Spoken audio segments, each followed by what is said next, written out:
Showroom में एक लड़की 149 का टी शर्ट देख रही थी। हाथ में था iPhone 15 Pro Max और दूसरी ही तरफ एक लड़का 299 का एक जीन्स देख रहा था और हाथ में था एक नॉर्मल फ़ोन 10 से 15 हज़ार वाला। अब कहानी को पूरा रिवाइंड करो। समझ आ रहा है कुछ? मतलब एक ऐसा स्टोर जहाँ पे एक बिलियनर भी खरीदी कर रहा था और एक गरीब भी, और इस स्टोर का नाम है ज़ूडियो। पर क्या आप जानते हो ज़ूडियो में पर डे 2 लाख से भी ज्यादा कपड़े बिकते हैं, लेकिन उसमें से 50% कपड़े ऐसे होते हैं जिसकी मैन्युफैक्चरिंग कॉस्ट भी 50 रुपए नहीं होती। सबसे शॉकिंग बात कि ज़ूडियो आपको कपड़े नहीं बेच रहा, वो खरीद रहा है आपका दिमाग। आज बताऊंगा मैं आपको उस प्राइस ट्रैप के बारे में जिसमें आज पूरा भारत फंस चुका है, जिसका मास्टरमाइंड है टाटा ग्रुप। ये एक ब्रांड की कहानी नहीं है, ये कहानी है एक सोची समझी फिजियोलॉजिक स्कैम की। Welcome to the world of Zudio. Zudio के पीछे एक ऐसा आदमी है जिसे दुनिया टाटा ग्रुप का बिजनेसमैन कहती है, पर असली में उसने अपनी जिंदगी की शुरुआत एक स्कूल टीचर की तरह ही की थी। नाम है नोएल टाटा, रतन टाटा के स्टेप ब्रदर। पर कभी भी वो स्पॉटलाइट में नहीं आए, ना तो उनको स्पॉटलाइट पसंद है, ना ही मीडिया, ना ही कोई प्रेस मीटिंग। उन्होंने अपना करियर कोई रॉयल प्लेस में नहीं बल्कि 1986 में टाटा इंटरनेशनल के एक छोटे से वेयरहाउस से शुरू किया था। जब सब लोग टाटा नाम के सहारे आराम से अपना कारोबार चला रहे थे, तब नोएल टाटा ने कहा कि मैं अपना खुद एक अलग ब्रांड बनाऊंगा, मैं एक ऐसा मॉडल बनाऊंगा जहां मिडिल क्लास की जीत हो। और यहीं से नोएल टाटा ने 2016 में बेंगलोर के एक मॉल में ज़ूडियो की शुरुआत की। ना कोई रिबन कटिंग, ना कोई सेलिब्रिटी, बस एक सिंपल सा स्टोर, और वहाँ पे बोर्ड्स लगे थे, everything under 999, every day fashion, every day price. लोग कंफ्यूज हो गए, क्या ये ज़ारा है या नई कोई लोकल दुकान। फिर लोग अंदर गए और देखा कि 149 में शर्ट और 199 में जीन्स, और इतना सस्ता देख के लोग और भी कंफ्यूज हो गए। फिर क्या था, कंफ्यूजन क्यूरियोसिटी में बदला, क्यूरियोसिटी भरोसे पे, और भरोसा बदला सेल्स में, और यही था ज़ूडियो का मास्टर स्ट्रोक। अब समझते हैं इसका बिजनेस मॉडल पैसा कैसे आया। ज़ूडियो का बिजनेस मॉडल एकदम सिंपल है, लो मार्जिन और हाई वॉल्यूम। ज़ूडियो अपने कपड़े खुद डिजाइन करता है, उसका मैन्युफैक्चरिंग भी खुद करता है, मोस्टली इंडिया में। बीच में कोई थर्ड पार्टी ब्रांड नहीं होता, और हर प्रोडक्ट को बनाया लिमिटेड ताकि फास्ट रोटेशन हो सके। अब कस्टमर आता है 149 की एक टी शर्ट लेने, लेकिन 6 चीज़ें और खरीद के 1200 का बिल बनाता।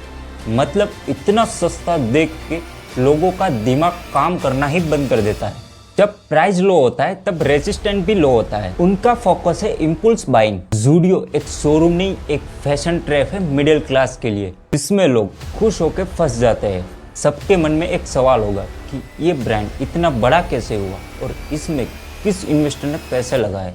इसका जवाब है कोई नहीं। ज़ूडियो एक बूटस्ट्रैप टाटा का बिजनेस है। जो पैसा रिलायंस, मिंत्रा, नायका से आता है, वो पैसा यहाँ नहीं आता। यहाँ पे आई टाटा की सोच। 2024 तक ट्रेंड ज़ूडियो की पेरेंट्स ब्रांड, जिसकी वैल्यूएशन थी 1.2 लाख करोड़। ज़ूडियो कंट्रीब्यूट करता है ट्रेंड के 50% से ज्यादा रेवेन्यू में। इन्वेस्टर का पैसा नहीं था, पर देश की जनता का ट्रस्ट कैपिटल था। अब आता है सबसे शॉकिंग पार्ट, ज़ूडियो की मार्केटिंग। ना कोई इंस्टाग्राम पेज, ना कोई टीवी एड्स, ना ही कोई सेलिब्रिटी।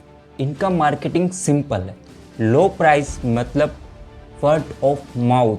तुम अगर सस्ता दे रहे हो तो लोग उसे 10 लोगों को और बताएंगे और तुम्हारा सेल अपने आप बढ़ जाएगा। हर मॉल में एक प्राइम लोकेशन, अट्रैक्टिव लाइटिंग, और हर प्राइस टैग पे एक फिजियोलॉजिकल मैजिक। 99, 149 और 199 प्राइस देख के शौक लगता है, और शौक कन्वर्ट होता है शेयरिंग में, और शेयरिंग कन्वर्ट होता है वापस सेल पे। ज़ूडियो ने लोगों को ही एड बना दिया, उसी से मार्केटिंग करी और उसी से अपना सेल बढ़ाया। ज़ूडियो को खड़ा करना इतना भी आसान नहीं होता। हर कहानी में एक ट्विस्ट होता है जो ज़ूडियो के लिए भी आया। शुरुआत में लोगों ने इसकी प्राइस इतनी सस्ती देख के ये मान लिया कि ये इतना चीप है, मतलब ये क्वालिटी में कॉम्प्रोमाइज कर रहा है, मतलब चीप क्वालिटी का है। कंपटीशन थॉट था रिलायंस, ट्रेंड, पेंटालून, H&M। एक चैलेंज और, अनसोल्ड स्टॉक।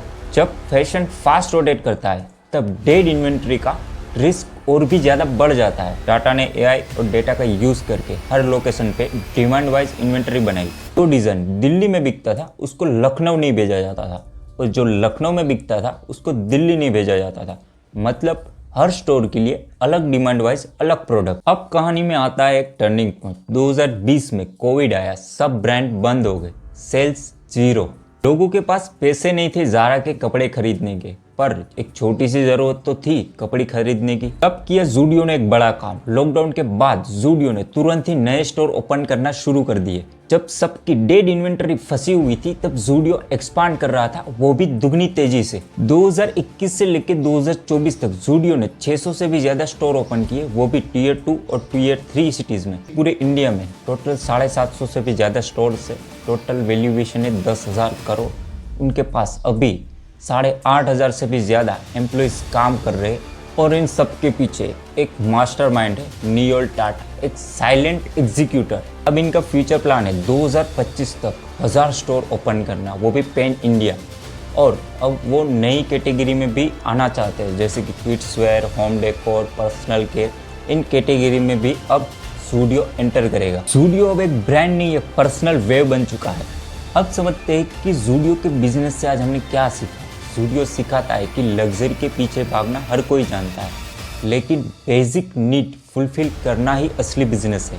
कस्टमर को फील दो ज़ारा वाला, पर प्राइस दो रोड साइड वाला। Silent execution, loud result. तुम्हारा विजन क्लियर हो तो 99 का कपड़ा भी 1 लाख करोड़ का ब्रांड बन सकता है। वो लोग जो कभी ज़ारा के शोरूम में सिर्फ कपड़े देखने जाते थे, वो आज ज़ूडियो के शोरूम में प्राउड के साथ शॉपिंग करते हैं। नियोल टाटा ने सिर्फ कपड़े नहीं दी, उन लोगों को एक रिस्पेक्ट दी, उन लोगों को एक कॉन्फिडेंस दिया, उन लोगों को एक ऐसा ड्रीम दिया जो शुरू होता है 149 से। पर आप भी एक छोटी जगह से हो पर सपने बड़े हैं, तो याद रखो ब्रांड बनाने के लिए नाम नहीं, काम चाहिए।